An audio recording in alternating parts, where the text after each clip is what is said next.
Kumusta mga kaibigan? Ako nga pala si Aaron ng Bakla Makata ng Zamboanga del Norte at nandito tayo ngayon sa simbahan para ipakita sa inyo ang kahangahangang tradisyon ng palaspas.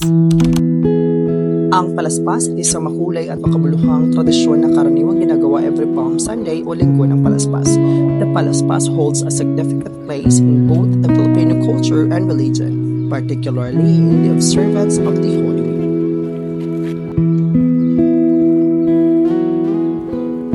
Tuwing linggo ng palaspas o Domingo de Ramos, nagsisimula ang mahal na araw o Semana Santa na naglalarawan ng mga huling araw ni Jesus sa Jerusalem. Sa araw na ito, nagdadala ng mga palaspas ang mga deboto sa simbahan upang simbolo ng pagdadating ni Jesus.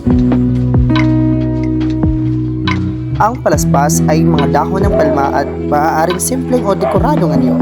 Ito ay isang tradisyon na nagpapakita ng pagiging deboto ng mga Pilipino at pagpapahalaga sa mga pangyayari sa buhay ni Jesus.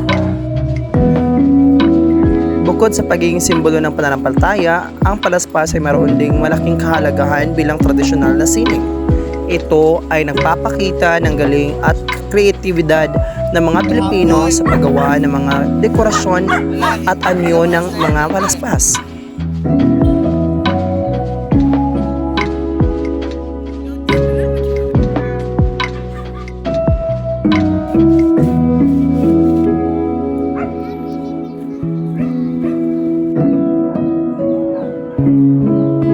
Hanggang dito na lang, ingatan ang ating mga sarili ngayong Semana Santa. Ako nga pala si Aaron ng Bakla Makata. Hanggang sa susunod na kabanata.